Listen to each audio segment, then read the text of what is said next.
네, 여러분 안녕하세요. 제5절 지방자치단체 사무입니다. 여러분 책 407쪽에 있는 내용입니다. 지방자치단체 사무인데요. 지방자치단체 사무에 대한 내용은 굉장히 중요합니다. 많은 시험에 나오고요. 이게 왜 중요하냐면 지방자치단체 사무에 대한 내용을 이해를 해야 우리나라 지방자치제를 이해한다고 생각하시면 됩니다. 출제하신 교수님들은 학생들이 지방자치단체 사무를 잘 이해 못하면 우리나라 지방자치단체의 전반적인 내용 자체를 이해를 못한다고 생각하고 있습니다. 자, 그러면 제가 우리나라 지방자치제에 대한 기본적인 설명을 한 다음에 설명을 드리도록 하겠습니다.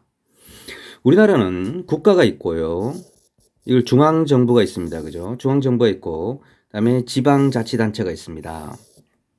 그리고 또 지방자치단체도 이 광역가 있고 기초가 있죠. 일단 하나만 설명하겠습니다. 자, 이 국가가 있고 이 수많은 지방자치단체가 있기 때문에 이 국가에서 처리하는 사무가 있겠죠. 그죠? 국가에서만 처리하는 사무는 어떤 것이 있을까요? 국가가 어떤 사무를 처리한다면 손발이 있어야 될 거란 말이죠. 그리고 국가가 사무를 처리할 때는 항상 이 지방정부에 시켜서 일을 처리할 경우가 많습니다. 대부분이겠죠. 국가 스스로 일을 처리하는 것은 많지 않을 겁니다. 국가에서 꼭 처리해야 될 사무는 어떤 것이 있을까요? 뭐 외교, 국방, 그죠? 물가정책, 여러분 책에 있습니다. 여러분 책 408쪽에 있는데요. 뭐 이런 것들이 쭉 많이 있겠죠. 그죠? 우편, 철도, 이런 것들도 만약에 지방자치단체에 시켜서 할 수 있습니다. 자, 여기서 그런데 지방자치단체, 우리 지자체입니다, 여기가. 지자체를 하나로 보시면 안 되고 지방자치단체에도 지방의회가 있고요. 그 다음에 단체장이 있습니다.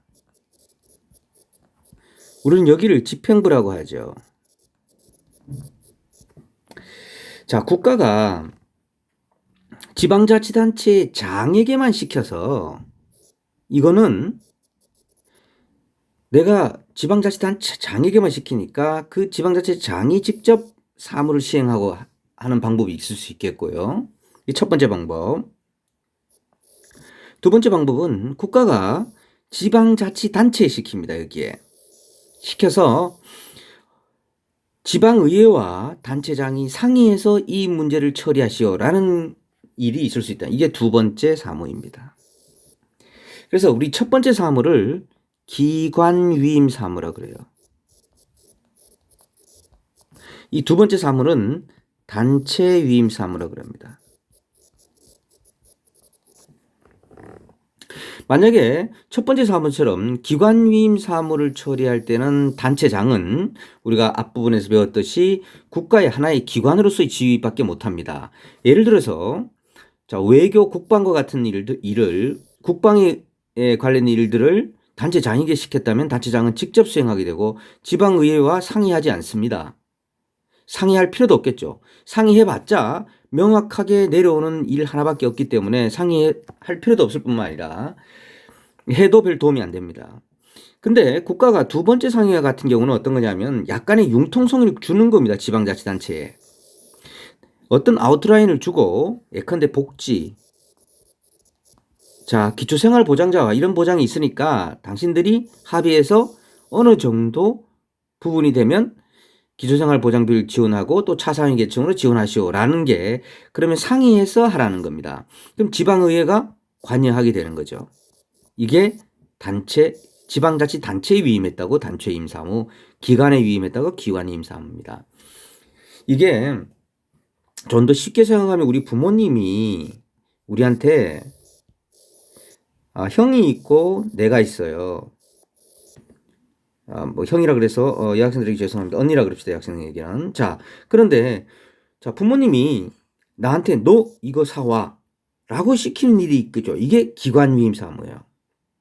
너 이거 사와. 이때는 부모님의 명령을 다 들어야 돼요. 그 부모님이 100% 돈을 줍니다.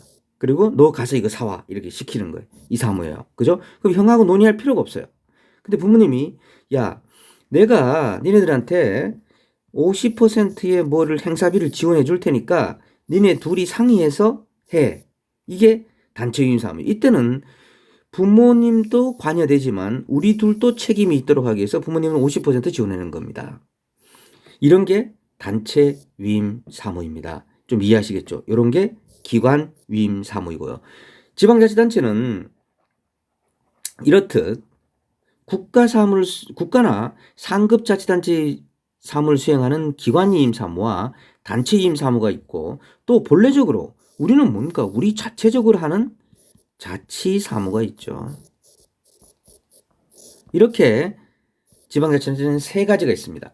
요 두 개 1번과 2번을 위임 사무라 그러고요. 요거를 3번을 자치 사무라 그러죠.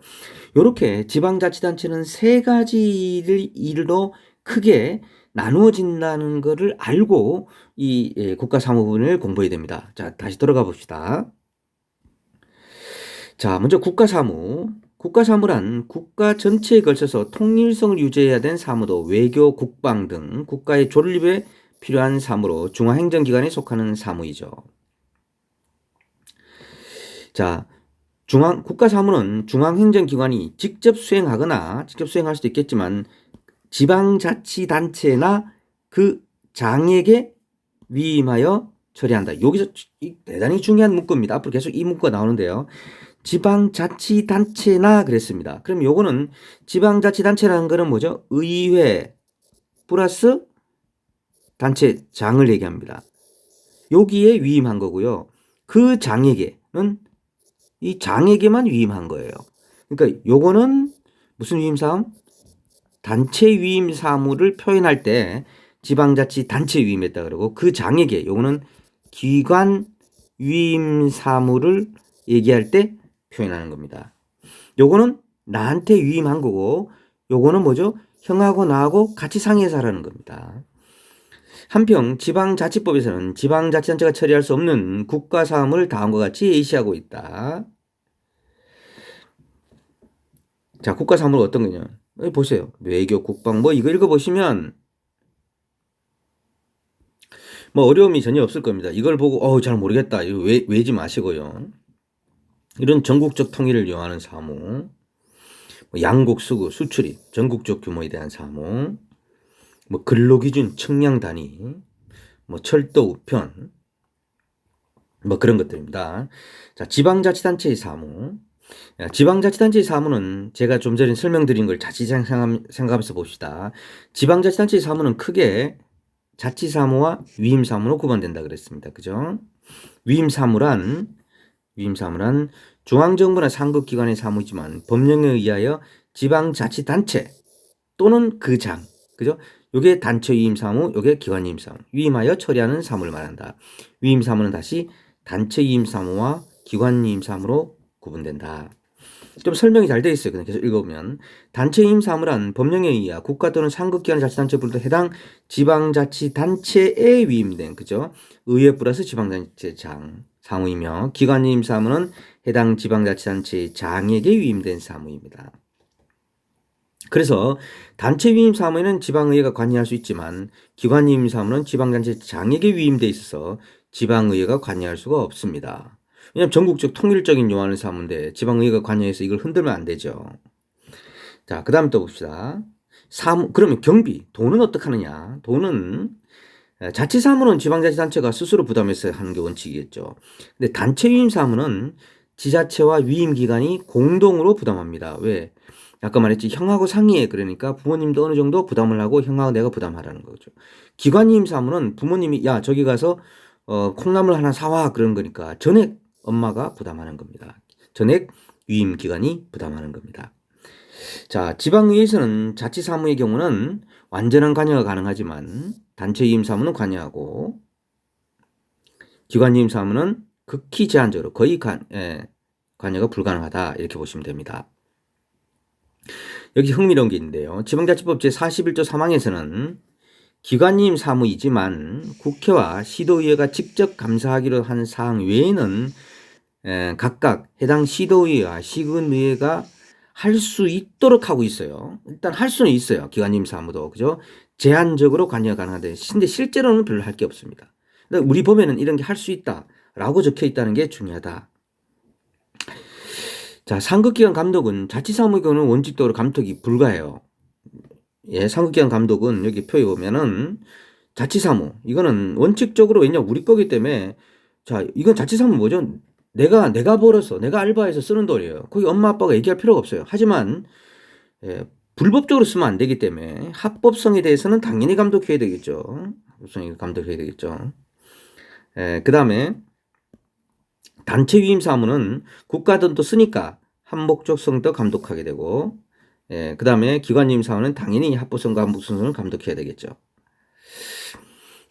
자, 이 표가 대단히 중요한데요, 여러분. 조금 더 위에서부터 한번 볼까요? 다시 한번 처음부터 보면 아까 말했듯이 이게 자치사무, 이걸 고유사무라고 그러고 위임사무는 단체 위임사무와 기관 위임사무로 나눠진다. 이 사무의 성질이 이렇고 경기의 부담은 지자체가 자체 부담을 하지만 지자체가 위임기관과 공동으로 부담하고 원칙적으로 전액 위임기관이 부담해야 되고 지방의회 관여는 완전한 관여, 부분적 관여, 제한적 관여, 거의 관여할 수 없는데 다만 국회와 상급 지자체가 직접 감사하기로 한 사항을 제외하고는 가능하다. 조례를 제정한다는 거는요. 지방의회가 관여하는 거예요. 조례 제정 당연히 가능하죠. 예? 근데 위임 사무는 그 위임 범위 내에서 조례가 가능하겠죠. 근데 국가에서 기관 위임 사무는 조례 대상이 아닙니다. 굉장히 중요하죠. 자, 이렇게 알아두시면 됩니다. 자, 사무 이 표는 굉장히 중요한 표입니다, 여러분. 이걸 외우면 안 돼요. 이걸 이해를 꼭 하셔야 됩니다. 사무 배분의 원칙이에요. 사무 배분의 원칙이란 지방자치단체 간 광역이 있고 기초가 있습니다. 그죠? 사무가 중복될 때 누가 우선적으로 해야 된다. 첫째는 비경합성의 원칙 꼭 알아두셔야 돼요. 시도와 시군구 사무는 그리고 광역과 기초의 사무는 처리할 때 서로 경합하지 아니하도록 하여야 함을 명시하고 있다. 이는 중복으로 인하여 비효율성을 피하기 위한 사무 것이기 때문이다. 정말 중요한 건 이 두 번째예요. 이걸 보충성의 원칙이라고 하기도 하고 현지성의 원칙이라고 하기도 합니다. 이거는 아주 중요합니다. 이게 많이 걸려들어요. 자, 이 두 개가 경합을 했다. 서로 경합하지 아니해야 된다는데 이 두 개 사무가 서로 경합할 때는 누가 먼저 처리해야 되겠어요? 이 직접 얘기해 봅시다. 그럼 이게 서울시입니다. 이게 종로구예요. 자, 이 A라는 사무가 있는데 이걸 지금 서울시에서 할 것인지 종로구에게 할 것인지 서로 경합했어요. 경합하지 않아야 된다며요. 그죠? 근데 경합해버렸어요. 그러면 누가 원칙이냐? 이게 보충성, 현지성 원칙입니다. 이 말은 여기서 현지성의 원칙이란 현재 주민은 여기 있잖아요. 주민은 종로구에 살고 있어요. 그죠? 하지만 이 종로 구민이라고 서울 시민이기도 하죠. 그래서 현지 종로구가 더 주민과 현지에 있잖아요. 그래서 종로구에서 처리하는 겁니다. 그래서 현지성의 원칙이에요. 그럼 교수님 보충성의 원칙은 왜 보충성입니까? 이거는 서울시는 종로구가 이걸 직접 처리하게 하고 당신들은 보충적 역할만 하라는 얘기입니다. 그래서 보충성의 원칙. 같은 말이에요. 보충성의 원칙과 현지성의 원칙이란 뭐지? 종로구, 현지에 있는 것에서 일을 처리하고 하라는 원칙이고 서울시는 보충성의 역할만 하라는 얘기입니다. 같은 말입니다, 여러분. 굉장히 중요한 말이에요. 자, 이런 말, 광역시와 광역자치단체, 기초자치단체가 사무가 경합할 경우에는 광역시가 우선 처리한다. 이게 틀린 거죠. 네. 자, 그 다음 여기 제가 뭐 참고로 하나 적어놨는데요. 특별시, 광역시 및 대도시에 대한 특례가 있습니다. 우리나라에는. 네, 지방자치법과 지방자치분권 및 지방행정체제 개편에 관한 특별법에서 보면 특별시, 광역시 그리고 중요합니다. 50만 이상 대도시 그리고 100만도 포함되죠. 세종특별자치시, 제주특별자치도 예전 행정특례를 규정하고 있습니다. 우리나라에 이런 특례가 있다 알아두시기 바랍니다. 자, 여기까지 하겠습니다.